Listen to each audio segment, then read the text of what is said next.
ഇത് മാസ് മോട്ടോഴ്സിൽ നിന്നാണ് ഹീറോൻ്റെ ഗ്ലാമർ വണ്ടി നമ്മൾ വർക്കിനായിട്ടുണ്ട്. ജനറൽ സർവീസ് ആയിട്ടുള്ള ഏരിയയാണ്. ജനറൽ സർവീസ് ഫ്രണ്ട് സൗണ്ട് പറഞ്ഞിട്ടുണ്ട്, പിന്നെ എഞ്ചിൻ ഓയിൽ മാറ്റാം, ബ്രേക്ക് ചെക്ക് ചെയ്യുക, വാട്ടർ സർവീസ് ചെയ്യുക, ഇതൊക്കെയാണ് മെയിനായിട്ട് പറഞ്ഞാണ് വർക്ക് കേട്ടോ. അപ്പോൾ നമ്മൾ വണ്ടി ഓടിച്ച് നോക്കി അതിൻ്റെ ബാക്ക് ബ്രേക്കിൻ്റെ ഭാഗം തുടങ്ങി നമ്മൾ ചെക്ക് ചെയ്യുന്നുണ്ട്. ബ്രേക്ക് ലൈനറൊക്കെ അത്യാവശ്യം ഉപയോഗിക്കാനുണ്ട്, പുതിയ ലൈനർ വലിയ പഴക്കമായിട്ടില്ല. അപ്പോൾ ബ്രേക്ക് നമുക്ക് നയിച്ച് ഗ്രീസ് ചെയ്ത് റീസെറ്റ് ചെയ്താൽ മതി. പിന്നെ സ്പോക്കറ്റ് ബെയറിംഗ് ഒക്കെ ചെയ്തു, ചെക്ക് ചെയ്തിരുന്നു, വേറെ കംപ്ലയിൻ്റ് ഒന്നുമില്ല. Wheel bearing okay. അപ്പോൾ ബാക്ക് ടയറൊക്കെ ആയാലും പുതിയ ടയർ കിടക്കണേ. ചെയിൻ ചെറിയ ലൂസ് ഉണ്ട്, അത് നമുക്ക് ടൈറ്റ് ചെയ്തിടാനുള്ളൂ. എയർ ഫിൽറ്ററൊക്കെ പുതിയ ഫിൽറ്റർ കിടക്കണം കേട്ടോ.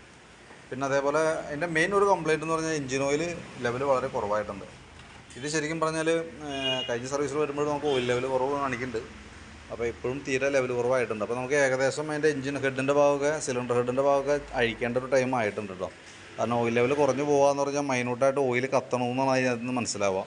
ഓയിൽ കത്തുമ്പോൾ ലെവൽ കുറഞ്ഞു പോകുന്നതാണ് നമുക്ക് പെട്ടെന്ന് മനസ്സിലാവാത്തത്. എന്നാൽ കാര്യമായിട്ടുള്ള പുക വണ്ടിക്ക് കാണിക്കണമുണ്ടാവില്ല. അപ്പോൾ അത് ഒരു മേജർ കംപ്ലയിൻറ്റിൻ്റെ ഒരു തുടക്കമാണ്. എനിക്ക് തോന്നുന്നു ഏകദേശം ഒരു 2 ലക്ഷം കിലോമീറ്ററോളൊക്കെ ആയിട്ടുണ്ടെന്നുള്ളതാണ്. മീറ്ററിനകത്ത് ഇപ്പോൾ 26,000 കണ്ടാണ് കാണിക്കുക. നമ്മൾ ഇറക്കിയ മീറ്റർ മാറ്റി പുതിയ മീറ്റർ വെച്ചാണ്. അതിക്ക് മുമ്പത്തെ മീറ്ററിൽ അത്യാവശ്യം കൗണ്ടല്ലേ, ഏകദേശം ഒരു 2 ലക്ഷത്തിൻ്റെ അടുത്ത് ആയിട്ടുണ്ട് വണ്ടി. അപ്പോൾ ഏകദേശം അതിൻ്റെ ഒരു ടൈമാണ്. 1 ലക്ഷം കഴിയുമ്പോഴത്തേക്കും കംപ്ലയിൻസൊക്കെ നമുക്ക് എഞ്ചിൻ ഹെഡിൻ്റെ ഭാഗമൊക്കെ നമുക്ക് ചെയ്യേണ്ടി വരാറുണ്ട്.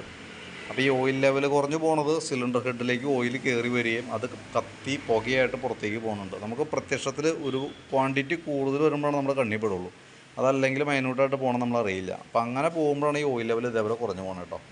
അപ്പോൾ നമുക്ക് ഈ തവണ ഒന്ന് ഫില്ല് ചെയ്തിടാം. അതിന് ശേഷം നമുക്ക് ഇടയ്ക്കൊന്ന് കയറ്റിയിട്ട് ഓയിലൊന്ന് ചെക്ക് ചെയ്യണം. അതായത് ഒരു മാസമൊക്കെ കഴിഞ്ഞാൽ ഓയിൽ ലെവലൊന്ന് നോക്കാനായിട്ട് മറക്കരുത് കേട്ടോ. അത് കാരണം വെച്ചാൽ ലെവൽ കുറഞ്ഞ് ഓടിപ്പോയി കഴിഞ്ഞാൽ എന്താ പ്രോബ്ലം എന്ന് വെച്ചാൽ പിന്നെ പെട്ടെന്നായിരിക്കും പിസ്റ്റണ കയറി സ്റ്റക്കായി പോണ പോലെ പിടിക്കും. അങ്ങനെ വരുമ്പോഴത്തേക്ക് നമുക്ക് കോസ്റ്റ്ലി ആയിരിക്കും. അപ്പോൾ നോക്കാം, ലെവലാണ് കാര്യമായിട്ട് കുറയേണ്ടി അടുത്ത സർവീസിൽ നമുക്ക് സിലിണ്ടർ ഹെഡ് എന്തെങ്കിലും അഴിക്കേണ്ടി വരും കേട്ടോ. അപ്പോൾ അതൊരു ഓർമ്മയിൽ വെച്ചേക്കാം. പിന്നെ നമ്മളതിൻ്റെ ബാറ്ററിക്ക് ഒന്ന് ചെക്ക് ചെയ്യുന്നുണ്ട്. 2023 ബാറ്ററിയാണ് വണ്ടിയിൽ ഇരിക്കുന്നത്. അതിൻ്റെ വോൾട്ടൊക്കെ നോക്കുമ്പോൾ 12.95 വരെ കാണിക്കുന്നുണ്ട്. ലോഡ് കൊടുക്കുമ്പോഴേലും 9.30. നിലവിൽ ബാറ്ററിയുടെ ഭാഗത്ത് ഇപ്പോൾ വലിയ ലോഡോ കാര്യങ്ങളൊന്നുമില്ല, എന്നാൽ വലിയ പ്രോബ്ലം ഒന്നും കാണില്ല. ഇപ്പോൾ ലോഡ് കൊടുക്കുമ്പോഴേലും 9.30 ആണ്, 9.3 വരുന്നുണ്ട്. അപ്പോൾ നിലവിൽ ഒരല്പം ഡൗൺ ആയി തുടങ്ങിയിട്ടുണ്ടെങ്കിൽ പോലും വണ്ടി ഇപ്പോൾ ബാറ്ററി ഉപയോഗിക്കുന്നതിന് പ്രശ്നമൊന്നുമില്ല. പിന്നെ നമ്മളതിൻ്റെ സ്പാർക്ക് പ്ലഗിൻ്റെ ഭാഗത്ത് നമ്മളൊന്ന് അഴിച്ച് ക്ലീൻ ചെയ്യുന്നുണ്ട്. അപ്പോൾ ജസ്റ്റ് ഒന്ന് ക്ലീൻ ചെയ്ത് റീസെറ്റ് ചെയ്യണുള്ളൂ. പിന്നെ ഫ്രണ്ട് സൈഡിലേക്ക് നമുക്കൊരു സൗണ്ടിൻ്റെ കേസ് പറഞ്ഞിട്ടുണ്ടാവും. പക്ഷേ പ്രത്യക്ഷത്തിൽ ഞാൻ ഓടിച്ചിട്ട് എനിക്ക് അങ്ങനെ ഒരു മേജറായിട്ടുള്ളൊരു കംപ്ലയിൻ്റ് ആയിട്ടുള്ള സൗണ്ട് എനിക്ക് ഫീൽ ചെയ്തില്ല. ചെറിയൊരു ജെർക്കിങ് ഒക്കെ ഉണ്ടാവും ഫൈബർ ബോഡിയുടേതായിട്ടുള്ള, അതല്ലാതെ കൊണ്ടൊരു കംപ്ലയിൻ്റ് ആയിട്ട് തോന്നിയില്ല. നമ്മൾ ഫ്രണ്ട് ബ്രേക്കൊക്കെ നമ്മളൊന്ന് അഴിച്ചിട്ട് അതിൻ്റെ ബ്രാക്കറ്റൊക്കെ ഒന്ന് ഗ്രീസ് ചെയ്യാനുണ്ട്. ബ്രേക്ക് പാഡ് സെറ്റൊക്കെ ഒന്ന് ക്ലീൻ ചെയ്ത് ഇടുന്നുണ്ട് കേട്ടോ. കോൺസെപ്റ്റ് അങ്ങനെ ലൂസ് എന്ന് പറയാനായിട്ടൊന്നുമില്ല, ചെറിയൊരു ലൂസ് ഉണ്ട്, പക്ഷേ അതുകൊണ്ട് ആ സൗണ്ട് വരെയൊന്നുമില്ല. വീൽ ബെയറിംഗ് ഒക്കെ ചെക്ക് ചെയ്ത് വേറെ പറയത്തക്ക കംപ്ലയിൻ്റ് ഇല്ല കേട്ടോ. മെയിനായിട്ട് നമുക്ക് സർവീസുമായി ബന്ധപ്പെട്ട വർക്കേ ഉള്ളൂ. പിന്നെ അതിനകത്ത് ആ എഞ്ചിൻ ഓയിൽ കുറഞ്ഞു പോകുന്ന ഒരു കംപ്ലയിൻറ്റിൻ്റെ ഒരു മേജർ കംപ്ലയിൻറ്റിൻ്റെ ഒരു ലക്ഷണമാണ്.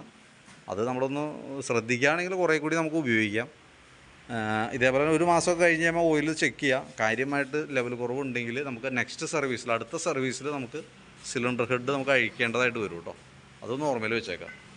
അപ്പോൾ ഞാൻ അതിൻ്റെ ഇപ്പോൾ ഇത്രയും ഭാഗം നമ്മൾ ചെയ്യുമ്പോൾ ഏകദേശം എസ്റ്റിമേറ്റ് എമൗണ്ട് എത്ര വരും നോക്കിയിട്ട് അതിൻ്റെ ഡീറ്റെയിൽസ് വാട്സപ്പിലേക്ക് ഇട്ടേക്കാം. ഏകദേശം ഒരു 7 മണിക്കാകുമ്പോഴത്തേക്കാണ് കംപ്ലീറ്റ് ആവുള്ളൂ കേട്ടോ. ഞാൻ കോൺടാക്ട് ചെയ്തോളാം. ഓക്കെ.